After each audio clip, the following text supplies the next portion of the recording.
ವಚನದಿಂದ ಓದಿಕೊಳ್ಳೋಣ. ನನ್ನ ಮನವೇ ಯೆಹೋವನನ್ನು ಕೊಂಡಾಡು, ಯೆಹೋವನೇ ನನ್ನ ದೇವರೇ, ನೀನು ಸರ್ವೋತ್ತಮನು. ಪ್ರಭಾವ ಮಹಾತ್ಮಗಳಿಂದ ಭೂಷಿತನಾಗಿದ್ದಿ. ಬೆಳಕನ್ನು ವಸ್ತ್ರದಂತೆ ಹೊದ್ದುಕೊಂಡಿದ್ದಿ. ಆಕಾಶವನ್ನು ಗುಡಾರದಂತೆ ಎತ್ತಿ ಹರಡಿದ್ದಿ. ಜಲರಾಶಿಗಳ ಮೇಲೆ ಉಪ್ಪರಿಗೆಗಳನ್ನು ಕಟ್ಟಿಕೊಂಡಿದ್ದಿ. ಮೋಡಗಳನ್ನು ವಾಹನವಾಗಿ ಮಾಡಿಕೊಂಡಿದ್ದಿ. ವಾಯುವಿನ ರೆಕ್ಕೆಗಳ ಮೇಲೆ ಸಂಚರಿಸುತ್ತಿ. ಗಾಳಿಗಳನ್ನು ನಿನ್ನ ದೂತರನ್ನಾಗಿಯೂ ಅಗ್ನಿಜ್ವಾಲೆಯನ್ನು ಸೇವಕರನ್ನಾಗಿಯೂ ಮಾಡಿಕೊಳ್ಳುತ್ತಿ. ಭೂಮಿಯು ಯುಗಾಂತರಕ್ಕೂ ಕದಲದ ಹಾಗೆ ಅದನ್ನು ದೃಢವಾದ ಅಸ್ತಿವಾರದ ಮೇಲೆ ಸ್ಥಾಪಿಸಿದ್ದಿ. ನೀನು ಅದನ್ನು ಆದಿಸಾಗರವೆಂಬ ವಸ್ತ್ರದಿಂದ ಹೊದಿಸಿದ್ದಿ. ನೀರು ಪರ್ವತಗಳನ್ನು ಮುಚ್ಚಿಬಿಟ್ಟಿತು. ನೀನು ಗದರಿಸಲು ಅದು ಓಡಿ ಹೋಯಿತು. ನಿನ್ನ ಗರ್ಜನೆಗೆ ಹೆದರಿ ನೀನು ನೇಮಿಸಿದ್ದ ಸ್ಥಳಕ್ಕೆ ಹೋಗಲು ಪರ್ವತಗಳು ಎದ್ದವು, ತಗ್ಗುಗಳು ಇಳಿದವು. ಜಲರಾಶಿಗಳು ಬಂದು ಪುನಃ ಭೂಮಿಯನ್ನು ಮುಚ್ಚಿಕೊಳ್ಳದ ಹಾಗೆ ನೀನು ಮರೆಯನ್ನು ಹದ್ದು ಮಾಡಿದ್ದಿ. ಬುಗ್ಗೆಗಳನ್ನು ತಗ್ಗುಗಳಿಗೆ ಬರಮಾಡುತ್ತಿ. ಅವು ಪರ್ವತಗಳ ನಡುವೆ ಹರಿದು ಹೋಗುತ್ತವೆ. ಅವು ಅಡವಿಯ ಮೃಗಗಳಿಗೆ ನೀರು ಕೊಡುತ್ತವೆ. ಕಾಡು ಕತ್ತಲೆಗಳು ದಾಹ ತೀರಿಸಿಕೊಳ್ಳುತ್ತವೆ. ಪಕ್ಷಿಗಳು ಅವುಗಳ ಬಳಿಯ ಮರಗಳ ಕೊಂಬೆಗಳಲ್ಲಿ ವಾಸವಾಗಿದ್ದು ಗಾನ ಮಾಡುತ್ತವೆ. ನೀನು ನಿನ್ನ ಮೇಲಂತಸ್ತುಗಳಿಂದ ಪರ್ವತಗಳಿಗೆ ನೀರು ಕೊಡುತ್ತಿ. ನಿನ್ನ ಕಾರ್ಯಫಲದಿಂದ ಭೂಮಿಯು ತೃಪ್ತಿ ಹೊಂದುತ್ತದೆ. ಪಶುಗಳಿಗೋಸ್ಕರ ಹುಲ್ಲನ್ನು ಮೊಳಿಸುತ್ತಿ.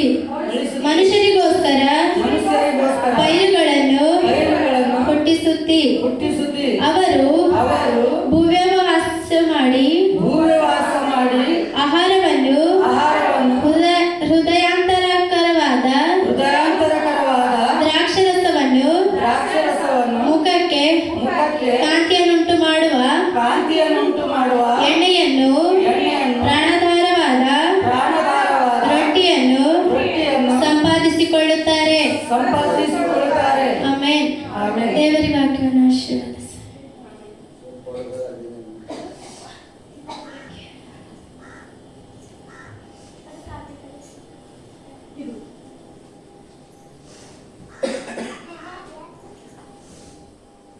ಹಲ್ಲೆಲೂಯಾ.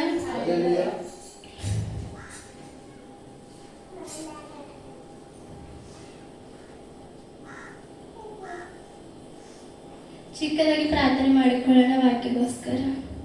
ಪರಿಶುದ್ಧಾತ್ಮ ದೇವ, ನಿಮಗೆ ಸ್ತೋತ್ರ ಸಲ್ಲಿಸುತ್ತದೆ. ಈ ಒಂದು ಸಮಯದಲ್ಲಿ ಕರ್ತನೆ ವಾಕ್ಯವನ್ನು ಹೇಳುವಂತಹ ಭಾಗ್ಯ ನಮಗೆ ಕೊಟ್ಟಿದ್ದಕ್ಕಾಗಿ ಸ್ತೋತ್ರ ಯೇಸುವೆ. ಅಪ್ಪ ಕರ್ತನೆ, ಇವತ್ತಿನ ಒಂದು ದಿವಸದಲ್ಲಿ ಕರ್ತನೆ ನನ್ನ ಜ್ಞಾನ ನನ್ನ ಬಲದಿಂದಲ್ಲ, ಅದು ನಿನ್ನ ಸ್ವಂತ ಜ್ಞಾನದಿಂದ ನಿನ್ನ ಬಲದಿಂದ ನಮ್ಮನ್ನು ನಡೆಸು ಕರ್ತನೆ. ಅಪ್ಪ ದೇವರಾತ್ಮನೆ, ನೀವು ಒಂದು ಸಮಯದಲ್ಲಿ ವಾಕ್ಯವನ್ನು ದೇವರೇ ತಿಳಿಸಿಕೊಡುವಾಗ ದೇವರೇ ನಂಬಿಕೆಯ ವಾಕ್ಯ ದೇವರಾತ್ಮನೆ ಪ್ರತಿಯೊಬ್ಬರ ಜೀವಿತದಲ್ಲೂ ಪ್ರತಿಯೊಬ್ಬರ ಹೃದಯದಲ್ಲೂ ಕಾರ್ಯ ಮಾಡಲಿ ದೇವರೇ. ನಂಬಿಕೆ ಅನ್ನೋದು ದೇವರೇ ನಿನ್ನ ಮೇಲೆ ಅಪಾರವಾದ ನಂಬಿಕೆಯನ್ನು ಇಟ್ಟುಕೊಂಡು ದೇವರೇ ಅಪ್ಪ ನಿನ್ನಲ್ಲಿ ಅನೇಕ ವರಗಳನ್ನು ಬೇಡಿ ಹೊಂದಿಕೊಳ್ಳುವ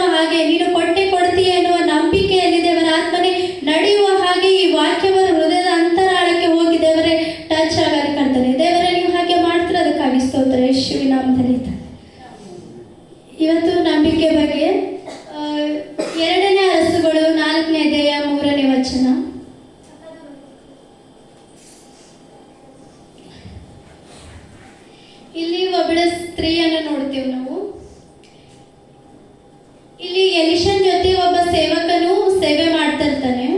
ಸೇವೆ ಮಾಡ್ತಾ ಇರುವಾಗಲೇ ಅವ ಏನು ತೀರ್ಕೊಂಡು ಹೋಗ್ಬಿಡ್ತಾನೆ. 2ನೇ ಅರಸು 4:3 ವಚನ. ಯಾರಾದ್ರೂ ಓದ್ರಿ ಸಿಕ್ಕಿದ್ರು. ಆಗ ಎಲಿಷನು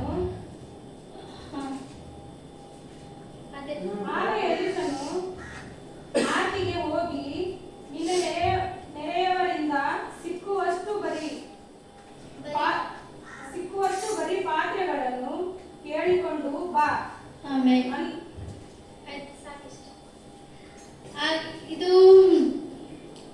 ಒಂದು ದಿವಸ ಪ್ರವಾದಿ ಮಂಡಲದಲ್ಲಿರುವ ಒಬ್ಬನು ಹೆಂಡತಿಯು ಎಲಿಷನ ಹತ್ತಿರ ಬಂದು ಅವನಿಗೆ, ನಿನ್ನ ಸೇವಕನಾದ ನನ್ನ ಗಂಡನು ಮರಣ ಹೊಂದಿದನು ಅಂತ ಹೇಳ್ತಾಳೆ. ಇಲ್ಲಿ ಎಲಿಷನ್ ಜೊತೆ ಪ್ರವಾದಿ ಮಂಡಲದಲ್ಲಿ ಆಕಿನ ಗಂಡನು ಸೇವೆ ಮಾಡ್ತಾ ಇರ್ತಾನ. ಸೇವೆ ಮಾಡ್ತಾ ಇರುವಾಗ ಒಂದಿನ ತೀರ್ಕೊಂಡ್ ಬಿಡ್ತಾನ. ತುಂಬಾ ಸಾಲ ಇರ್ತದ ಅವ್ರ ಮನೇಲಿ. ಎಷ್ಟು ಸಾಲ ಅಂತಂದ್ರೆ ಸಾಲದವರೆಲ್ಲ ಬಂದು ನಿನ್ ಮಕ್ಕಳಿಗೆ ಗುಲಾಮರಾಗಿ ಇಟ್ಕೋತೀವಿ, ನಿಮ್ ಮಕ್ಕಳು ನಮ್ಮ ದಾಸರ ಕೆಲಸ ಮಾಡ್ಬೇಕಂತ ಅವ್ರ ಮನೆಗೆಲ್ಲ ಬಂದು ಹೋಗ್ತಿದ್ರಂತ. ಆ ಒಂದ್ ವೇಳೆಯಲ್ಲಿ ಅವಳು ಏನ್ ಮಾಡ್ತಾಳ, ಎಲಿಷನ್ ಶಿಷ್ಯನ್ ಹೆಂಡತಿ ಎಲಿಷನ್ ಹತ್ರ ಬಂದು, ಈಗ ನೀನ್ ಪ್ರವಾದಿ ಮಂಡಲದಲ್ಲಿ ನಿನ್ನ ಸೇವಕ ಈಗ ತೀರಿ ಹೋಗಿದ್ದಾನೆ. ಸಾಲ ಕೊಟ್ಟವನು ನನ್ನ 2 ಮಕ್ಕಳನ್ನು ದಾಸರನಾಗಿ ತೆಗೆದುಕೊಂಡು ಹೋಗುವುದಕ್ಕೆ ಬಂದಿದ್ದೇನೆ ಅಂತ ಹೇಳ್ತಾರೆ. ಹಿಂಗ್ ಹೇಳ್ತಾರ, ನಾ ಹ್ಯಾಂಗ್ ಮಾಡ್ಲಿ ಅಂತ ಏನ್ ಮಾಡ್ತಾರ. ಆಗ ಎಲಿಷನ್ ಅವಳಿಗೆ ಏನ್ ಹೇಳ್ತಾನ, ಅವಳು ಏನ್ ಇಷ್ಟ ಕೇಳಿರ್ತಾಳ. ಅವಾಗ ಎಲಿಷನ್ ಹೇಳ್ತಾನ, ನಿನ್ನ ದಾಸಿಯ ಮನೆಯಲ್ಲಿ ಆಮೇಲೆ ಅವೇನ್ ಕೇಳ್ತಾನ ಆಕಿಗೆ, ನಿನ್ ಮನೆಗೆ ಏನದ ಅಂತ ಕೇಳಿದ್ರೆ, ನಿನ್ನ ದಾಸಿ ಮನೆಯಲ್ಲಿ 1 ಮೊಣ ಎಣ್ಣೆ ಬಿಟ್ರೆ ಬೇರೆ ಏನು ಇಲ್ಲ ಅಂತ ಹೇಳ್ತಾಳೆ. ಹೇಳುವಾಗ ಅವಾಗ ಎಲಿಷ ಏನ್ ಹೇಳ್ತಾನೆ ಆಕೆಗೆ, ಆಗ ಎಲಿಷನು ಆಕೆಗೆ, ಹೋಗಿ ನಿನ್ನ ನೆರೆಯವರಿಂದ ಸಿಕ್ಕುವಷ್ಟು ಬರೀ ಪಾತ್ರೆಯನ್ನು ತೆಗೆದುಕೊಂಡು ಬಾ. ಅವಾಗ ಎಲಿಷ ಆಕೆಗೆ ಏನ್ ಹೇಳ್ತಾನೆ, ಸಿಕ್ಕುವಷ್ಟು ಬರೀ ಪಾತ್ರೆ ಮಾತ್ರ ತೆಗೆದುಕೊಂಡು ಬಾ ಅಂತ ಮಾತ್ರ ಹೇಳ್ತಾನೆ. ಆಕೆ ಅವಾಗ ಹೇಳ್ಬೋದಾಗಿತ್ತು, ನಾ ಪಾತ್ರೆ ತಗೊಂಡು ಏನ್ ಮಾಡಿ ನಾನು ಸಾಲ ತೀರ್ಸಂದ್ರೆ ಇವೇನ್ ಹಿಂಗ್ ಹೇಳ್ತಾನೆ ಅಂತ ಅನ್ಬೋದಾಗಿತ್ತು ಆಕಿ. ಬಟ್ ಆಕೆ ಹಂಗಾಗಿಲ್ಲ. ದೇವರ ಪ್ರವಾದಿ ಮೇಲೆ ಆಕೆ ನಂಬಿಕೆ ಇಟ್ಟಳು. ನಂಬಿಕೆ ಇಟ್ಟು ಆ ಕ್ಷಣದಲ್ಲಿ ಹೋಗಿ ಏನ್ ಮಾಡಿದಳು, ಆನಂತರ ಆಮೇಲೆ ಹೋಗಿ ಎಲ್ಲರ ಹತ್ರ ಬರೀ ಪಾತ್ರೆಯನ್ನು ತೆಗೆದುಕೊಂಡು ಮನೆಗೆ ಬರ್ತಾಳೆ. ಮನೆಗೆ ಬಂದಾದ್ಮೇಲೆ ಆಮೇಲೆ ಮತ್ತೆ ಹೇಳ್ತಾನ, ಆಮೇಲೆ ನೀ ಏನ್ ಮಾಡು, ನಿನ್ನ ಮಕ್ಕಳನ್ನು ಒಳಗೆ ಕರ್ಕೊಂಡು ಹೋಗು, ಬಾಗಿಲನ್ನು ಮುಚ್ಚಿ ಎಣ್ಣೆಯನ್ನು ಪಾತ್ರೆಯಲ್ಲಿ ಕೊಯ್ದು ತುಂಬಿದವನ್ನೆಲ್ಲ ಒತ್ತಟ್ಟಿಗಿಡು ಎಂದು ಹೇಳಿದನು.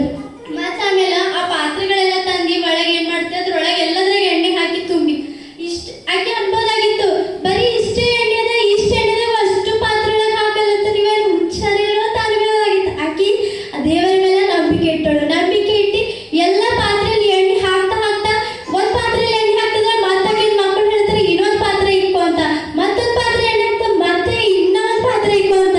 ಹೀಗೆ ಆದ ಇಷ್ಟ ಎಣ್ಣೆಯಲ್ಲಿ ದೇವರ ದೊಡ್ಡ ಅದ್ಭುತ ಕಾರ್ಯವನ್ನು ಮಾಡಿ ಅವಳ ಜೀವಿತದಲ್ಲಿ ಇದ್ದಂತ ಸಾಲ ದೇವರು ಎಲಿಷ ದಾಸನ ಮುಖಾಂತರವಾಗಿ ಅವಳ ಸಾಲವನ್ನು ತೀರಿಸಿದನು. ಪ್ರಿಯರೇ, ಈ ವಿಷಯ ನಮಗೆ ಏನ್ ಕೊಡ್ತಂದ್ರೆ ನಂಬಿಕೆಯ ವಚನ. ನಾವು ಇವಾಗ ನಂಬಿಕೆಯಲ್ಲಿ ಏನೇನು ಬೇಡ್ತೇವೆ ಅದನ್ನೆಲ್ಲ ಹೊಂದಿಕೊಳ್ಳುತ್ತೇವೆ. ಮತ್ತೆ ಲೂಕನ ಬರೆದ ಸುವಾರ್ತೆಯಲ್ಲಿ ಅವಾಗ ಕೂಡ ಅದಕ್ಕೆ ಸೀಮೋನನು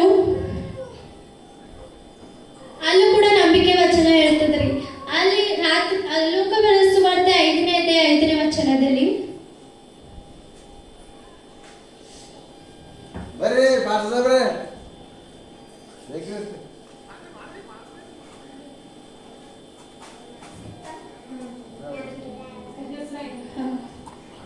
ಒಂದಾನೊಂದು ದಿವಸ ಜನರು ಒಟ್ಟಾಗಿ ಬಂದು ಆತನ ಮೇಲೆ ಬಿದ್ದುಕೊಂಡು ದೇವರ ವಾಕ್ಯವನ್ನು ಕೇಳುತ್ತಿರಲು. 5ನೇ ವಚನ.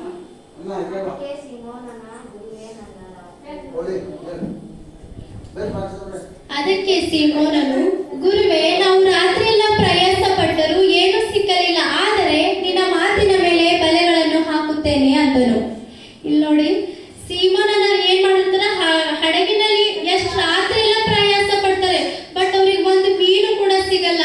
ಆಮೇಲೆ ಯೇಸು ಕ್ರಿಸ್ತನಲ್ಲಿ ಬಂದು ಯೇಸು ಕ್ರಿಸ್ತನ ಮೇಲೆ ನಂಬಿಕೆ ಇಟ್ಟವರು, ಯೇಸು ಕ್ರಿಸ್ತನ ಮಾತಿನ ಮೇಲೆ ನಂಬಿಕೆ ಇಟ್ಟವರು ಅನ್ಬೋದಾಗಿತ್ತು ದೇವರಿಗೆ, ಗುರುವೇ, ನಾವು ರಾತ್ರಿ ಎಲ್ಲ ಪ್ರಯಾಸ ಪಟ್ಟಿದ್ದೆವು, ನಮ್ಗೆ ಏನು ಸಿಕ್ಕಲ್ಲ, ಈಗ ನೀ ಹೇಳಿದ ಮಾತಿನ ಮೇಲೆ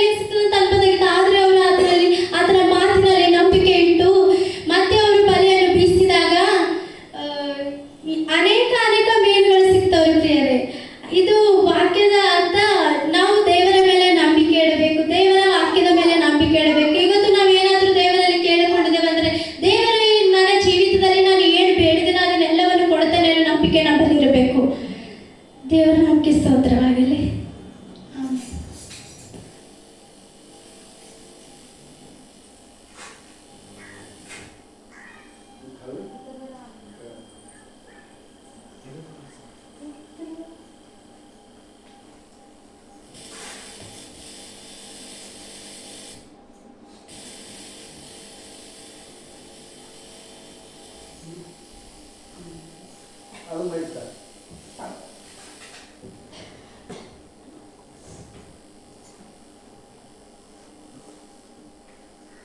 ಹಲ್ಲೆಲೂಯಾ. ಹಲ್ಲೆಲೂಯಾ. ಕರ್ತನ ನಾಮಕ್ಕೆ ಮಹಿಮೆ ಉಂಟಾಗಲಿ. ತುಂಬಾ ಸಂತೋಷ. ಈ ರೀತಿಯಾಗಿ ನೀವೆಲ್ಲರೂ ಕುರಿತು ದೇವರನ್ನು ಆರಾಧಿಸಿ ದೇವರ ವಾಕ್ಯವನ್ನು ಕೇಳುವುದು ತುಂಬಾ ಸಂತೋಷಕರವಾದದ್ದು. ತಂಗಿ ಹೇಳ್ತಾ ಇದ್ಲು, ನಂಬಿಕೆ ಕುರಿತಾಗಿ ನಾವು ನೋಡ್ತಾ ಇದ್ರೆ ಈಗ ನೀನು ನಂಬುವುದಾದರೆ ದೇವರ ಮಹಿಮೆಯನ್ನು ಕಾಣುತ್ತಿ ಅಂತ ದೇವರ ವಾಕ್ಯ ಹೇಳುತ್ತದೆ. ದೇವರ ಪ್ರಿಯ ಮಕ್ಕಳೇ, ತುಂಬಾ ದಿವಸಗಳಾದ ನಂತರ ದೇವರು ಏನೋ ಒಂದು ಉದ್ದೇಶಕ್ಕಾಗಿ ನಮ್ಮನ್ನು ಇಲ್ಲಿ ಕಳಿಸ್ಕೊಟ್ಟಿದ್ದಾನೆ. ನಾನು ಅಂದ್ಕೊಂಡಿರ್ಲಿಲ್ಲ ಈ ದಿನ ಇಲ್ಲಿಗೆ ಬರ್ತೀನಂತ ನಾನು ಅಂದ್ಕೊಂಡಿರ್ಲಿಲ್ಲ. ಆದ್ರೆ ದೇವರ ಒಂದು ಸಂಕಲ್ಪ, ದೇವರ ಒಂದು ಉದ್ದೇಶ, ದೇವರ ಚಿತ್ತ ಇಲ್ಲದಿದ್ದು ನಾವು ಎಲ್ಲಿ ಯಾವ ಜಾಗಕ್ಕೂ ಹೋಗೋದಕ್ಕೆ ಆಗೋದಿಲ್ಲ ದೇವರ ಪ್ರಿಯ ಮಕ್ಕಳೇ. ಯಾಕಂದ್ರೆ ದೇವರ ವಾಕ್ಯ ಹೇಳ್ತದೆ, ನೀನು ಹೋಗುವ ಸ್ಥಳ, ನೀನು ಇರುವ ಸ್ಥಳ, ನೀನು ಯಾವ ಸಮಯದಲ್ಲಿ ಎಲ್ಲಿರ್ಬೇಕು ನನಗೆ ಗೊತ್ತಿದೆ ಅಂತ ದೇವರ ವಾಕ್ಯ ಹೇಳ್ತದೆ. ಅದೇ ರೀತಿಯಾಗಿ ಇಲ್ಲಿ ಬಂದಿದ್ದಕ್ಕಾಗಿ ದೇವರಿಗೆ ಕೋಟಿ ಕೋಟಿ ವಂದನೆ ಹೇಳ್ತಾ ಇದೀನಿ. ಕೂಡಿ ಬಂದಿರುವ ನಿಮಗೆಲ್ಲರಿಗೂ ಕೂಡ ನಾನು ಯೇಸುವಿನ ನಾಮದಲ್ಲಿ ವಂದನೆ ಹೇಳ್ತಾ ಇದ್ದೀನಿ. ಒಂದು 10 ನಿಮಿಷಗಳ ಕಾಲ ನಾವು ದೇವರ ವಾಕ್ಯವನ್ನು ಧ್ಯಾನ ಮಾಡೋಣ. ಯೆಶಾಯನ ಬರೆದ ಪ್ರವಾದನೆ ಗ್ರಂಥ 41ನೇ ಅಧ್ಯಾಯ 13ನೇ ವಚನವನ್ನು ನಾವು ಓದಿಕೊಳ್ಳೋಣ.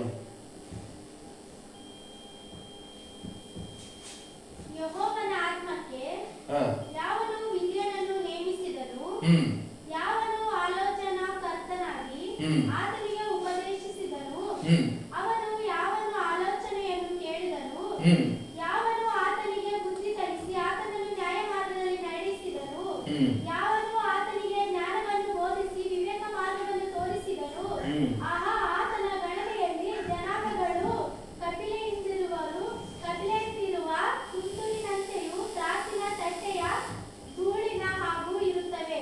ಇಗೋ ದ್ವೀಪಗಳನ್ನು ಅಣುರೇಣಿನಂತೆ ಎತ್ತುತ್ತಾನೆ.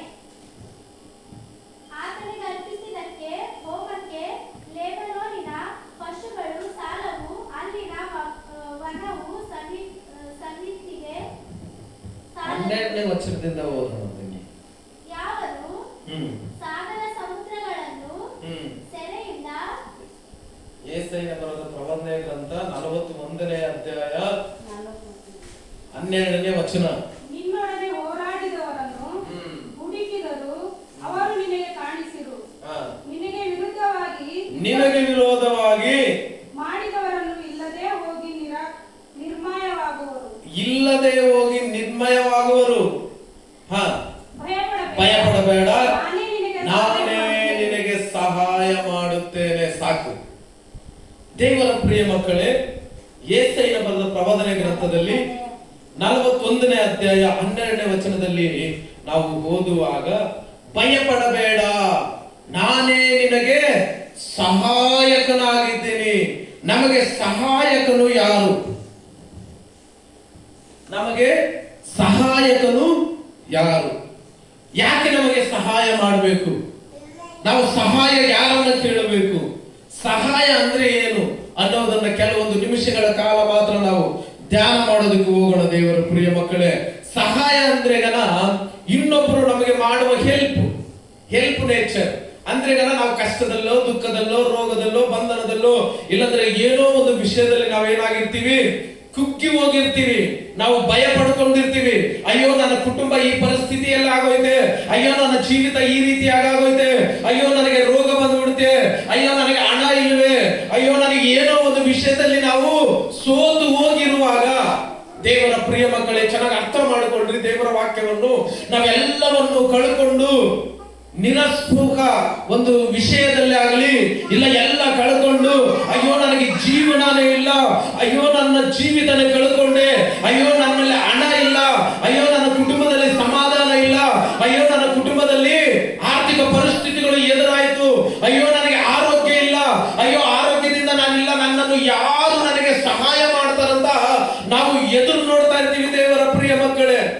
ನಾವು ಒಂದೊಂದ್ ಸಾರಿ ನಾವು ಇನ್ನೊಬ್ಬರನ್ನ ನಾವು ಹೋಗಿ ಸಹಾಯ ಕೇಳ್ತಾ ಇದೀವಿ. ಅಯ್ಯೋ ನನಗೆ ಸಹಾಯ ಮಾಡ್ರಿ, ಅಯ್ಯೋ ನನಗೆ ಆರೋಗ್ಯ ಚೆನ್ನಾಗಿಲ್ಲ, ನಾನು ದವಾಖಾನಿಗೆ ಹೋಗ್ಬೇಕು, ನನಗೆ ಸಹಾಯ ಮಾಡ್ರಿ, ಇಲ್ಲಾಂದ್ರೆ ನನ್ನ ಕುಟುಂಬದ ಪರಿಸ್ಥಿತಿ ಚೆನ್ನಾಗಿಲ್ಲ, ನನಗೆ ಒಂದು ಸಹಾಯ ಮಾಡ್ರಿ ಅಂತ ಹೇಳ್ಬಿಟ್ಟು ನಾವೇನ್ ಮಾಡ್ತಾ ಇರ್ತೀವಿ, ಇನ್ನೊಬ್ಬರನ್ನ ಹೋಗಿ ನಾವು ಕೇಳ್ತಾ ಇರ್ತೀವಿ, ಅಯ್ಯ ನನಗೆ ಸ್ವಲ್ಪ ಸಹಾಯ ಮಾಡ್ರಿ ಅಯ್ಯ ಅಂತ. ಏನಾಗಿರ್ತದೆ, ನಮ್ಗೆ ಭಯ ಬಂದ್ಬಿಟ್ಟಿರ್ತದೆ, ಅಯ್ಯೋ ನಮ್ಮ ಮಕ್ಕಳಿಗೆ ಈ ರೀತಿ ಆಗಿದೆ, ನಾನು ಏನು ಮಾಡಬೇಕಂತ ಭಯ ಪಟ್ಟು ಇನ್ನೊಬ್ಬರನ್ನ ಹೋಗಿ ನಾವು ಸಹಾಯವನ್ನು ಕೇಳ್ತಾ ಇರ್ತೀವಿ ದೇವರ ಪ್ರಿಯ ಮಕ್ಕಳೇ. ಆದರೆ ಚೆನ್ನಾಗಿ ಜ್ಞಾಪಕ ಇಟ್ಟುಕೋಬೇಕು, ಈ ಲೋಕದಲ್ಲಿ ನಮಗೆ ಸಹಾಯ ಮಾಡುವ ಮನುಷ್ಯರು ಒಂದಲ್ಲ ಒಂದು ದಿವಸ ಅದನ್ನ ಎತ್ತಿ ಹೀನೈಸಿ ಬಿಡ್ತಾರೆ. ನಮಗೆ ಯಾರಾದ್ರೂ ನಮ್ಮ ಕಷ್ಟದಲ್ಲಾಗಲಿ ದುಃಖದಲ್ಲಾಗಲಿ ಏನೇ ಒಂದು ವಿಷಯದಲ್ಲಾಗಲಿ ನಮಗೆ ಸಹಾಯ ಮಾಡುವಾಗ ಆ ಮನುಷ್ಯರು ಏನ್ ಮಾಡ್ತಾರಂದ್ರೆ, ನಾವು ಅವರನ್ನ ಎದುರಿಸುವಾಗ ಇಲ್ಲ ಅವ್ರ ಮಾತು ಕೇಳಿಲ್ಲ ಅಂದಾಗ, ಇಲ್ಲಂದ್ರೆ ಅವರನ್ನು ನಾವು ಏನ್ ಮಾಡ್ತೀವಿ, ಅವ್ರನ್ನ ಗೌರವಿಸಿಲ್ಲ ಅಂದ್ರೆ ಅವ್ರು ಏನ್ ಹೇಳ್ತಾರೆ ಗೊತ್ತಾ, ಅವನಿಗೆ ನಾನೇ ಸಹಾಯ ಮಾಡನು, ಆ ಕುಟುಂಬಕ್ಕೆ ನಾನೇ ಸಹಾಯ ಮಾಡನು, ಅಯ್ಯೋ ಆ ಹೆಣ್ಮಗುಗೆ ನಾನೇ ಸಹಾಯ ಮಾಡನು ಅಂತ ಏನ್ ಮಾಡ್ತಾರೆ ಮನುಷ್ಯರು, ನಿಂದಿಸಿ ಬಿಡ್ತಾರೆ, ನೋಯಿಸಿ ಬಿಡ್ತಾರೆ, ಅವಮಾನ ಪಡಿಸಿ ಬಿಡ್ತಾರೆ ದೇವರ ಪ್ರಿಯ ಮಕ್ಕಳೇ. ಆದರೆ ನಾವು ಯಾರನ್ನ ಸಹಾಯ ಕೇಳಬೇಕಂದ್ರೆ, ಭೂಮಿ ಆಕಾಶಗಳನ್ನು ಉಂಟು ಮಾಡಿದ ದೇವರನ್ನ ನಾವು ಸಹಾಯ ಕೇಳಬೇಕು, ಆ ದೇವಾದಿ ದೇವರನ್ನ ನಾವು ಸಹಾಯ ಕೇಳಬೇಕು. ಹಲ್ಲೆಲೂಯಾ. ದಾವೀದ ಭಕ್ತನು ಬರೀತಾನೆ, ಅಯ್ಯ ಕಣ್ಗಳೆತ್ತಿ ಪರ್ವತಗಳ ಕಡೆ ನೋಡುತ್ತೀನಿ, ನನ್ನ ಸಹಾಯ ಎಲ್ಲಿಂದ ಬರುವುದಂದ್ರೆ ಭೂಮಿ ಆಕಾಶಗಳನ್ನು ನಿರ್ಮಿಸಿದ ಆ ದೇವಾದಿ ದೇವರಿಂದಲೇ ಅಂತ ಬರೆಯಲ್ಪಟ್ಟಿದೆ ದೇವರ ಪ್ರಿಯ ಮಕ್ಕಳೇ. ಈ ದಿನಮಾನಗಳಲ್ಲಿ ನಾವು ಯಾರನ್ನ ಸಹಾಯ ಕೇಳ್ತಾ ಇದ್ದೀವಿ ಹೇಳ್ರಿ? ಮನುಷ್ಯರನ್ನ ನಂಬಿ ಹೋಗ್ತಾ ಇದೀವಾ? ಇಲ್ಲಂದ್ರೆ ಏನೋ ಈ ಲೋಕದಲ್ಲಿರುವ ಎಲ್ಲ ಆಡಂಬರವನ್ನು ನಂಬಿ ಹೋಗ್ತಾ ಇದೀವಾ? ಇಲ್ಲ ಈ ಲೋಕದ ಜನಗಳನ್ನು ನಾವು ನಂಬಿ ನಂಬಿ ನಂಬಿ ಮೋಸ ಹೋಗಿ ಸೋತಾಗ್ತಾ ಇದೀವಾ? ಆದರೆ ದೇವರು ಹೇಳ್ತಾನೆ, ನಾನು ನಿನಗೆ ಸಹಾಯ ಮಾಡುತ್ತೇನೆ, ಭಯಪಡಬೇಡ, ದಿಗ್ಭ್ರಮೆಗೊಳ್ಳದಿರು, ನೀನು ಏನಕ್ಕೂ ಹೆದರಬೇಡ, ನಾನು ನಿನಗೆ ಸಹಾಯವನ್ನು ಮಾಡುತ್ತೀನಂತ ದೇವರ ವಾಕ್ಯ ಹೇಳುತ್ತದೆ. ದೇವರು ನಮಗೆ ಸಹಾಯ ಮಾಡಬೇಕಂದ್ರೆ ನಾವು ಯಾವ ರೀತಿಯಾಗಿರಬೇಕು?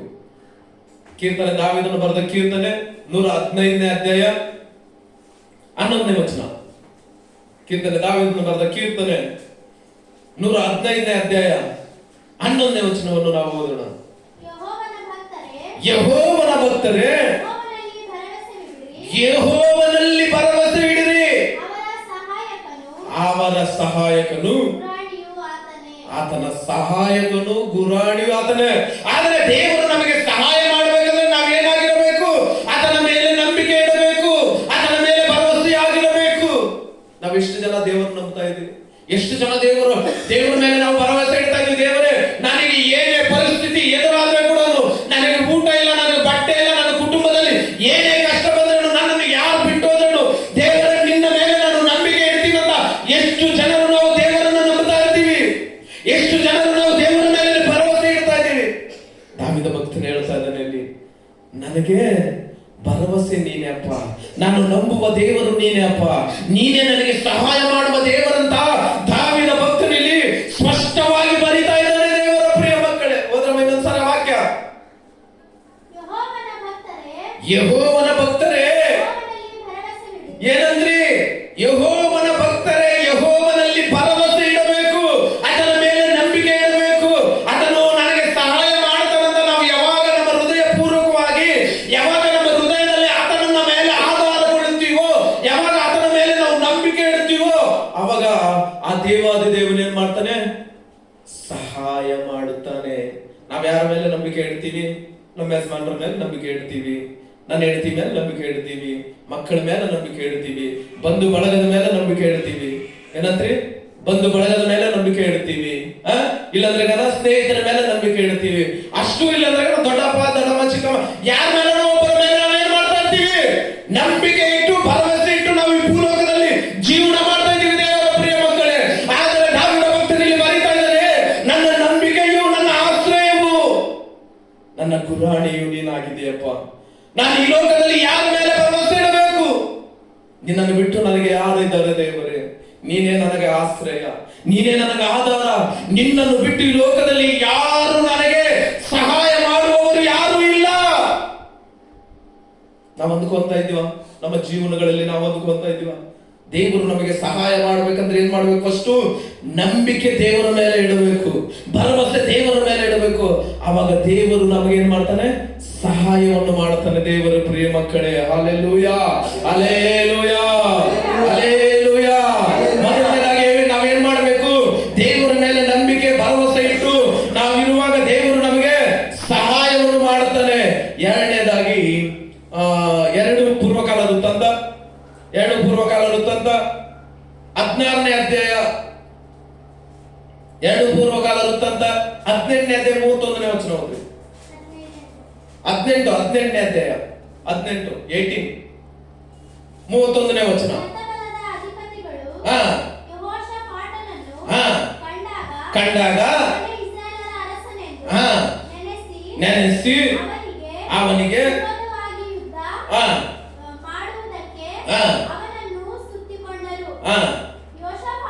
ಯೆಹೋಷಾಫಾಟನು ದೇವರಾದ ಯೆಹೋಷಾಫಾಟನು, ಅಲ್ಲಿ ನಾವು ನೋಡ್ತೀವಿ, ಯೆಹೋಷಾಫಾಟನಿಗೆ ಎಲ್ಲ ವಿರೋಧವಾಗಿ ನಿಂತಿರುವಾಗ ಯೆಹೋಷಾಫಾಟ ಏನ್ ಮಾಡ್ತಾನೆ? ಓದಮ್ಮ. ದೇವರಾದ ಯೆಹೋವನು ಅವನಿಗೆ ನೇರವಾಗಿ ಶತ್ರುಗಳನ್ನು ಅವನ ಕಡೆಯಿಂದ ತೊಲಗಿಸಿದನು.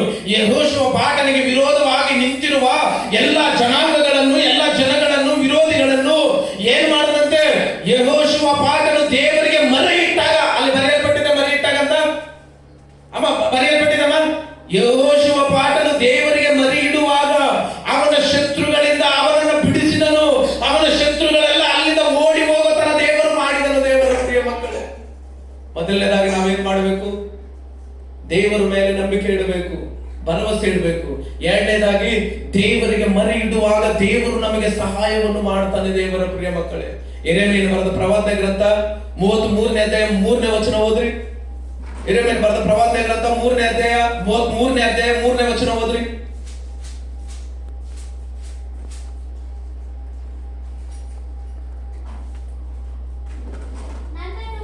ನನ್ನನ್ನು ಕೇಳಿಕೋ, ನಾನು ನಿನಗೆ ಸದುತ್ತರ ಕೊಡ್ತೀನಿ. ಸಾಕಮ್ಮ.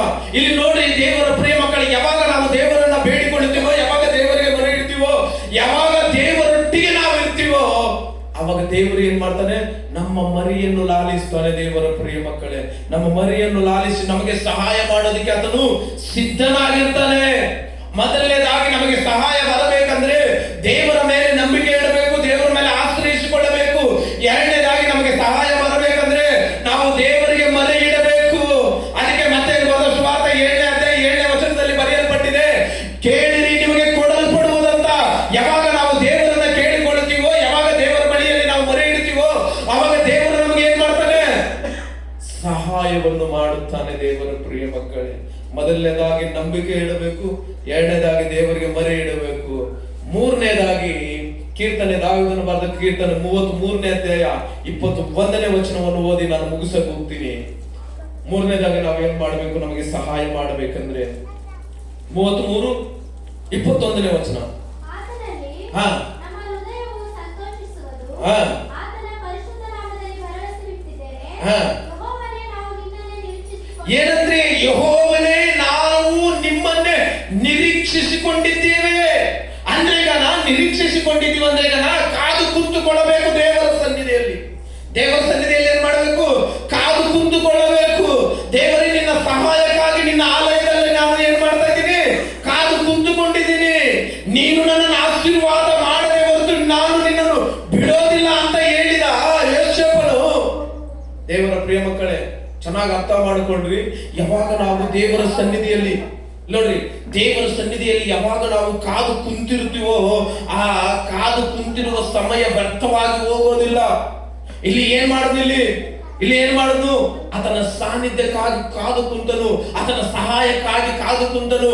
ಆತನು ನನ್ನನ್ನು ಆಶೀರ್ವಾದಿಸಬೇಕಂತ ಹೇಳ್ಬಿಟ್ಟು ಸುಮ್ಮನೆ ಹಾಗೆ ಕುಂತನು. ದೇವರ ಪ್ರಿಯ ಮಕ್ಕಳೇ, ನಾವು ಈ ದಿನಮಾನಗಳಲ್ಲಿ ದೇವರ ಸನ್ನಿಧಿಯಲ್ಲಿ ಕಾದು ಕುಂತುಕೊಳ್ಳುತ್ತಾ ಇದ್ದೀವ? ದೇವರ ಸನ್ನಿಧಿಯಲ್ಲಿ ಪ್ರಾರ್ಥಿಸ್ತಾ ಇದೀವ? ದೇವರನ್ನು ನಂಬಿ ನಾವು ಮುಂದಕ್ಕೆ ಸಾಗ್ತಾ ಇದೀವ? ಒಂದ್ಸಾರಿ ಯೋಚನೆ ಮಾಡ್ರಿ. ನಮ್ಗೆ ಏನಾದ್ರೂ ಸ್ವಲ್ಪ ಅಸ್ತವ್ಯಸ್ತ ಆದ್ರೆ ಗನ, ಏನಾದ್ರೂ ಕಷ್ಟ ಬಂತಂದ್ರೆ ಗನ, ಏನಾದ್ರೂ ನಮ್ಮ ಜೀವಿತದಲ್ಲಿ ನಡೆದಿಲ್ಲ ಅಂದ್ರೆ ಗನ, ನಾವು ದೇವರನ್ನೇ ಬಿಟ್ಟು ಏನ್ ಮಾಡ್ತೀವಿ? ದೂರ ದೂರವಾಗಿ ಹೋಗ್ತಾ ಇರ್ತೀವಿ ದೇವರ ಪ್ರಿಯ ಮಕ್ಕಳೇ. ಆದರೆ ದೇವರ ವಾಕ್ಯ ಹೇಳುತ್ತದೆ, ಕಾದು ಕುಂತುಕೊಳ್ಳಬೇಕು ದೇವರ ಪ್ರಿಯ ಮಕ್ಕಳೇ. ಯೋಬನ ಜೀವಿತದಲ್ಲಿ ನಾವು ನೋಡುವಾಗ ಅವನು ಶ್ರೀಮಂತನಾಗಿದ್ದನು, ಅವನು ನೀತಿವಂತನಾಗಿದ್ದನು, ಯಥಾರ್ಥವಂತನಾಗಿದ್ದನು. ದೇವರೇ ಸೈತಾನನಿಗೆ ಯೋಬನ ಕುರಿತಾಗಿ ಏನ್ ಹೇಳ್ತಾನೆ? ಸಾಕ್ಷಿ ಕೊಡ್ತಾನೆ, ಇವನು ನೀತಿವಂತನು, ಯಥಾರ್ಥವಂತನು ಅಂತ. ಆದರೆ ಅಂತವನಿಗೆ ಶ್ರಮೆಗಳು ಬಂತು, ಕಷ್ಟ ಬಂತು, ದುಃಖ ಬಂತು, ಅಡತನ ಬಂತು, ಅವಮಾನ ಬಂತು. ತನ್ನ ಹೆಂಡತಿನೇ ಅದನ್ನು ನಿಂದಿಸ್ಬಿಟ್ಲು. ಆದ್ರೆ ಕೂಡ ದೇವರನ್ನ ಒಂದು ಮಾತು ಕೂಡ ಆತನು ವಿರೋಧವಾಗಿ ಮಾತನಾಡಿಲ್ಲ ದೇವರ ಪ್ರಿಯ ಮಕ್ಕಳೇ.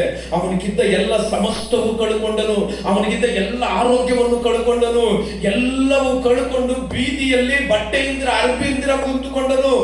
ಆದರೆ ಕೂಡ ದೇವರನ್ನ ಅವನು ಮಹಿಮೆ ಪಡಿಸ್ತಾನೆ ಇದ್ದ ಹೊರತಾಗಿ ದೇವರು ನನಗೆ ಏನು ಮಾಡಿಲ್ಲ, ಅನ್ಯಾಯ ಮಾಡಿಬಿಟ್ಟಂತೆ ಯಾವಾಗೂ ಹೇಳಿಲ್ಲ ಅವ ಯೋಬ ಭಕ್ತನು. ಏನಂತ ಗೊತ್ತದ? ಯೆಹೋವನು ಕೊಟ್ಟನು, ಯೆಹೋವನು ತಗೊಂಡನು, ಯೆಹೋವನ ನಾಮಕ್ಕೆ ಮಹಿಮೆ ಉಂಟಾಗಲಂತ ಹೇಳಿದ್ರು. ಅದೇ ನಮ್ಮ ಜೀವನದಲ್ಲಿ ಯಾರಾದ್ರೂ ನಮ್ಮ ಮಕ್ಕಳಿಗೆ, ಇಲ್ಲಾಂದ್ರೆ ನಮ್ಮ ಕುಟುಂಬದಲ್ಲೋ, ಇಲ್ಲಾಂದ್ರೆ ನಿಮಗೂ ಯಾರಿಗಾದ್ರೂ ಏನನ ಅನಾರೋಗ್ಯ ಆಯ್ತಂದ್ರೆ ದೇವರಿಗೆ ಕಣ್ಣೇ ಇಲ್ಲ ಅಂತೀವಿ ನಾವು. ಅಂತೀವಲ್ಲ, ದೇವರಿಗೆ ಕಣ್ಣೇ ಇಲ್ಲ. ಅಯ್ಯೋ ದೇವರು ನಮ್ಮನ್ನು ನೋಡೋದೇ ಇಲ್ಲ. ಅಯ್ಯೋ ನನ್ನ ಕುಟುಂಬ ಹಿಂಗಾಗೋಯ್ತು, ನನ್ನ ಜೀವಿತ ಹಿಂಗಾಗೋಯ್ತು, ನನಗೆ ಕಷ್ಟದ ಮೇಲೆ ಕಷ್ಟ, ದುಃಖದ ಮೇಲೆ ದುಃಖ, ಅಡತನದ ಮೇಲೆ ಅಗತನ, ನನ್ನನ್ನು ನೋಡದೆ ಎಲ್ಲರಿಗೂ ಹೊಟ್ಟೆ ಕಿಚ್ಚೆ ಅಂತ ನಾವು ದೇವರನ್ನ ನಿಂದಿಸ್ತೀವಿ ದೇವರ ಪ್ರಿಯ ಮಕ್ಕಳೇ. ಆದರೆ ದೇವರ ವಾಕ್ಯ ಹೇಳುತ್ತದೆ, ದೇವರ ಹತ್ರ ನಾವು ಕಾದುಕೊಂಡು ಕೂಡಬೇಕಂದ್ರೆ ದೇವರ ಪ್ರಿಯ ಮಕ್ಕಳೇ, ನಿರೀಕ್ಷೆಯಿಂದ ಆತನ ಪಾದ ಸನ್ನಿಧಿಯಲ್ಲಿ ನಾವು ಕುಂತುಕೊಳ್ಳುವಾಗ ದೇವರು ನಮ್ಮನ್ನು ಪರೀಕ್ಷೆ ಮಾಡ್ತಾನೆ, ಆಶೀರ್ವಾದ ಕೊಟ್ಟು ಪರೀಕ್ಷೆ ಮಾಡ್ತಾನೆ, ಎಲ್ಲವನ್ನು ಕಳ್ಕೊಂಡು ಪರೀಕ್ಷೆ ಮಾಡ್ತಾನೆ, ಸಮಯವನ್ನು ಪರೀಕ್ಷೆ ಮಾಡ್ತಾನೆ. ಇವನು ನನ್ನ ಮಗನು ನನ್ನ ಸನ್ನಿಧಿಯಲ್ಲಿ ನಿಂತುಕೊಳ್ತಾನ, ಇಲ್ಲಂದ್ರೆ ಕಷ್ಟ ಬಂದಾಗ ಓಡೋಗ್ತಾನ, ಇಲ್ಲ ಹಣ ಕೊಟ್ಟಾಗ ಇವನು ಸಂತೋಷದಿಂದ ನಾನು ಮರ್ತು ಬಿಡ್ತಾನಂತ. ಎಲ್ಲ ಕೊಟ್ಟು ಕೂಡ ನೋಡ್ತಾನೆ, ಎಲ್ಲ ತಗೊಂಡು ಕೂಡ ನೋಡ್ತಾನೆ. ದೇವರು ನಿರೀಕ್ಷೆಯಿಂದ ಕಾಯುವಾಗ ದೇವರು ನಮ್ಮನ್ನು ಆಶೀರ್ವಾದ ಮಾಡುವ ದೇವರಾಗಿದ್ದಾನೆ ದೇವರ ಪ್ರಿಯ ಮಕ್ಕಳು. ನಾವು ನಿರೀಕ್ಷೆಯಿಂದ ಯಾವಾಗ ದೇವರ ಸನ್ನಿಧಿಯಲ್ಲಿ ನಿಂತುಕೊಂಡು, ನಿರೀಕ್ಷೆಯಿಂದ ಯಾವಾಗ ನಾವು ಆತನ ಪಾದ ಸನ್ನಿಧಿಯಲ್ಲಿ ದೇವರೇ ನೀನು ಉತ್ತರ ಕೊಡುವ ತನಕ ನಾನು ಈ ಸ್ಥಳದಲ್ಲಿ ಇರ್ತೀನಂತ ಆ ನಿರೀಕ್ಷೆಯಿಂದ ದೇವರ ಮೇಲೆ ಇರ್ತೀವೋ, ಅವಾಗ ದೇವರು ನಮ್ಮ ನಿರೀಕ್ಷೆಯನ್ನು ನೋಡ್ತಾನೆ ದೇವರ ಪ್ರಿಯ ಮಕ್ಕಳೇ, ನಮ್ಮ ತಾಳ್ಮೆಯನ್ನು ನೋಡ್ತಾನೆ ದೇವರ ಪ್ರಿಯ ಮಕ್ಕಳೇ. ಒಂದಾನೊಂದು ದಿವಸಗಳಲ್ಲಿ ದೇವರ ಪ್ರಿಯ ಮಕ್ಕಳೇ, ಒಂದೊಂದು ಕುಟುಂಬದಲ್ಲೇ ಅಯ್ಯೋ ನನಗೇನು ಸಿಗಿಲ್ಲ, ಅಯ್ಯೋ ನನಗೆ ಅಲ್ಲಿ ಜೀವನ ಮಾಡಕ್ಕಾಗಲ್ಲ, ಅಯ್ಯೋ ನಾನು ಅಲ್ಲಿರೋಕ್ಕಾಗಲ್ಲ ಅಂತ ಎಷ್ಟೋ ಜನರು ತನ್ನ ಜೀವಿತವನ್ನು ಕಳ್ಕೊಂಡು ನಾಶವಾಗಿ ಹೋಗಿದ್ದಾರೆ. ಆದರೆ ನಿರೀಕ್ಷೆಯಿಂದ ಯಾವಾಗ ಅದೇ ಸ್ಥಳದಲ್ಲಿ ನಾವು ಇರ್ತೀವೋ ಅವಾಗ ದೇವರು ದೊಡ್ಡ ಅದ್ಭುತ ಮಾಡಿದ್ದಾನೆ ದೇವರ ಪ್ರಿಯ ಮಕ್ಕಳೇ. ಅದನ್ನ ಕೈಯಲ್ಲಿ ಆಗದಿರೋ ಕೆಲಸ ಒಂದಿಲ್ಲ, ಎಲ್ಲವೂ ಸಾಧ್ಯ. ಅದಕ್ಕೆ ದೇವರ ವಾಕ್ಯ ಹೇಳ್ತದೆ, ಮೊದಲನೆಯವರು ಕಡೆಯವರಾಗ್ತಾರಂತೆ, ಕಡೆಯವರು ಮೊದಲನೆಯವರು ಆಗ್ತಾರಂತೆ ದೇವರ ಪ್ರಿಯ ಮಕ್ಕಳೇ. ನೀನು ಮೊದಲಿರುವ ಪರಿಸ್ಥಿತಿಗಿಂತ ಕೊನೆಯದಾಗಿ ಬರೋ ಪರಿಸ್ಥಿತಿ ತುಂಬಾ ಆಶೀರ್ವಾದಕರವಾಗಿರ್ತದಂತೆ ದೇವರ ಪ್ರಿಯ ಮಕ್ಕಳೇ. ದೇವರು ನಮಗೆ ಸಹಾಯ ಮಾಡ್ಬೇಕಂದ್ರೆ ಮೊದಲನೇದಾಗಿ ದೇವರ ಮೇಲೆ ನಂಬಿಕೆ ಇಡಬೇಕು, ಎರಡನೇದಾಗಿ ದೇವರಿಗೆ ಮೊರೆ ಇಡಬೇಕು, ಮೂರನೇದಾಗಿ ದೇವರ ಸನ್ನಿಧಿಯಲ್ಲಿ ನಿರೀಕ್ಷೆಯಿಂದ ಕಾದು ಕುಂತುಕೊಳ್ಳಬೇಕು ದೇವರ ಪ್ರಿಯ ಮಕ್ಕಳೇ. ಅಂತ ಭಾಗ್ಯ ನಮಗೆಲ್ಲರಿಗೂ ನಾವು ಕೇಳಬೇಕು ದೇವರ ಹತ್ರ. ದೇವರೇ ನಾನು ನಿನ್ನ ಮೇಲೆ ನಂಬಿಕೆ ಇಡಬೇಕಪ್ಪ, ದೇವರೇ ನಿನ್ನ ಮೇಲೆ ನಾನು ಭರವಸೆ ಇಡಬೇಕಪ್ಪ, ದೇವರೇ ನಿನ್ನನ್ನು ನಾನು ಮರೆ ಇಡಬೇಕ, ನಿನ್ನನ್ನು ಕೇಳಿಕೊಳ್ಳಬೇಕಪ್ಪ. యేసయ్య ನಿನ್ನ ಪಾದ ಸನ್ನಿಧಿಯಲ್ಲಿ ನಾನು ನಿರೀಕ್ಷೆಯಿಂದ ಕಾಯಬೇಕಪ್ಪ. ನೀನ್ ಯಾವಾಗ ಉತ್ತರ ಕೊಡ್ತೀಯೋ, ನೀನ್ ಯಾವಾಗ ನನ್ನನ್ನು ಆಶೀರ್ವಾದ ಮಾಡ್ತೀಯೋ, ನೀನ್ ಯಾವಾಗ ನನ್ನ ಕುಟುಂಬವನ್ನು ಧರಿಸ್ತೀಯೋ, ಯಾವಾಗ ನನ್ನ ಜೀವಿತವನ್ನು ಧರಿಸ್ತೀಯೋ ಅಂತ ಕಾದುಕೊಂಡು ಕೂಡಬೇಕು ದೇವರ ಪ್ರಿಯ ಮಕ್ಕಳೇ. ಆದ್ರೆ ಈ ದಿನಮಾನಗಳಲ್ಲಿ ಹೆಂಗಿದೆ ಗೊತ್ತಾ, ಒಬ್ಬರನ್ನ ಕಂಡ್ರೆ ಒಬ್ರಿಗೆ ಆಗಲ್ಲ, ಒಬ್ಬರನ್ನ ಕಂಡ್ರೆ ಒಬ್ರು ಹೊಟ್ಟೆ ಕಿಚ್ಚು, ಇದೋ ಇವ್ರು ಬೆಳೀತಾ ಇದ್ದಾರೆ ಇವ್ರನ್ನ ತುಳಿಬೇಕಂತ ಒಬ್ಬರು, ಅಯ್ಯೋ ಇವ್ರು ವಾಕ್ಯ ಹೇಳ್ತಾ ಇದಾರೆ ಇವ್ರು ವಾಕ್ಯ ಹೇಳ್ಬಾರ್ದಂತ ಇನ್ನೊಬ್ರು, ಅಯ್ಯೋ ಇವ್ರು ಸೇವೆಯಲ್ಲಿ ಬೆಳೀತಾರ ಇವ್ರು ಬೆಳಿಬಾರ್ದಂತ ಇನ್ನೊಬ್ರು. ಈ ಹೊಟ್ಟೆ ಕಿಚ್ಚು ಇರುವಾಗ ದೇವರು ಹೆಂಗೆ ಆಶೀರ್ವಾದ ಮಾಡ್ತಾನೆ, ಹೆಂಗೆ ದೇವರು ಸಹಾಯ ಮಾಡ್ತಾನೆ, ಇವರೆಲ್ಲ ಒಬ್ಬ ಯೇಸು ಕ್ರಿಸ್ತನ ನಂಬುವ ಮಕ್ಕಳ ಒಂದು ಸಾರಿ ಯೋಚನೆ ಮಾಡಿ ದೇವರ ಪ್ರಿಯ ಮಕ್ಕಳೇ. ದೇವರ ವಾಕ್ಯ ಹೇಳುತ್ತದೆ, ನಿನ್ನಂತೆ ನಿನ್ನ ನೆರೆಯವನ್ನ ಪ್ರೀತಿ ಮಾಡಂತ ಹೇಳ್ತದೆ ದೇವರ ಪ್ರಿಯ ಮಕ್ಕಳೇ. ನಾವು ಪ್ರೀತಿ ಮಾಡ್ತಾ ಇದೀವಿ, ಹಾಗೆತನ ಮಾಡ್ತಾ ಇದೀವಿ? ಒಂದು ಸಾರಿ ಯೋಚನೆ ಮಾಡ್ರಿ. ನಿಜವಾದ ದಾರಿ ಯೇಸು ಕ್ರಿಸ್ತನ ದಾರಿ, ಸತ್ಯದ ದಾರಿ ಯೇಸು ಕ್ರಿಸ್ತನ ದಾರಿ, ಜೀವಗಳ ದಾರಿ ಯೇಸು ಕ್ರಿಸ್ತನ ದಾರಿ. ನಿಮ್ಮನ್ನು ಯಾರು ಅವಮಾನ ಪಡಿಸಿದ್ರು, ನಿಮ್ಮನ್ನು ಯಾರು ಅಗತನ ಮಾಡಿದ್ರು, ನಿನ್ನನ್ನು ಯಾರು ನಿಂದಿಸಿದ್ರೆ ಕೂಡ ನೀವು ಜೀವ ಮಾರ್ಗದಲ್ಲಿ ನಡಿಬೇಕೆ ಹೊರತಾಗಿ ತಪ್ಪಾದ ಆದಿಕ ತಪ್ಪಾದ ನಿರ್ಣಯ ನಾವು ಯಾರು ತಗೊಂಬಾರದು ದೇವರ ಪ್ರಿಯ ಮಕ್ಕಳೇ. ಅದಕ್ಕೋಸ್ಕರವಾಗಿ ನಮಗೆ ದೇವರು ಸಹಾಯ ಮಾಡ್ಬೇಕಂದ್ರೆ ದೇವರನ್ನ ನಂಬಬೇಕು. ಎರಡನೇದಾಗಿ ದೇವರನ್ನು ಮೊರೆ ಇಡಬೇಕು. ಮೂರನೇದಾಗಿ ಹೇಳ್ರಿ, ಮೂರನೇದಾಗಿ ಏನ್ ಮಾಡ್ಬೇಕು ಹೇಳ್ರಮ್ಮ, ನಾನು ಹೇಳಿದ್ದೆಲ್ಲ ವೇಸ್ಟ್ ನಮಗೆ. ಮೊದಲನೇದಾಗಿ ನಮಗೆ ಸಹಾಯ ಮಾಡ್ಬೇಕಂದ್ರೆ ದೇವರು ಮೊದಲನೇದಾಗಿ ನಾವೇನ್ ಮಾಡ್ಬೇಕು? ನಂಬಬೇಕು, ಭರವಸೆ ಇಡಬೇಕು ದೇವರ ಮೇಲೆ. ಎರಡನೇದಾಗಿ ಮೊರೆ ಇಡಬೇಕು, ಅಂದ್ರೆ ಪ್ರಾರ್ಥನೆ ಮಾಡಬೇಕು, ಕೇಳಿಕೊಳ್ಳಬೇಕು. ಮೂರನೇದಾಗಿ ನಿರೀಕ್ಷೆಯಿಂದ ಕಾಯಬೇಕು. ಏನ್ ಹೇಳ್ರಿ?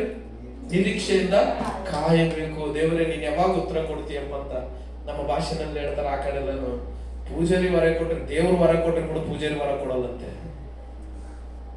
ಕಾಯ್ಕೊಂಡು ಕೊಡ್ತಾ ಇರ್ತಾರೆ, ಯಾವಾಗ ಹೂವು ಬೀಳ್ತಾರೆ ತಲೆ ಮೇಲೆ. ಅದಕ್ಕೆ ಅದೆಷ್ಟಿದ್ರೆ ನಮ್ಮ ಜೀವಗಳ ದೇವರು ಇನ್ನೆಷ್ಟಿರ್ಬೇಕು ದೇವರ ಪ್ರಿಯ ಮಕ್ಕಳೇ. ಕಾದು ಕುಂತ್ಕೊಳ್ರಿ, ಕಾಯಿರಿ. ದೇವರೇ ನನ್ನ ಜೀವಿತ ಗಮ್ಯವೇನು ದೇವರೇ? ನನ್ನ ಜೀವಿತ ಒಂದು ಗಮ್ಯಕ್ಕೆ ನಾನು ಸೇರ್ಬೇಕಂದ್ರೆ ಏನ್ ಮಾಡ್ಬೇಕು ದೇವರೇ? ದೇವರೇ ನನ್ನನ್ನು ನೀನು ಉಪಯೋಗ ಮಾಡ್ಕೊಬೇಕಂದ್ರೆ ನಾನು ಏನ್ ಮಾಡ್ಬೇಕು? ಅದು ಬೇಕು ನಮ್ಗೆ ಫಸ್ಟ್.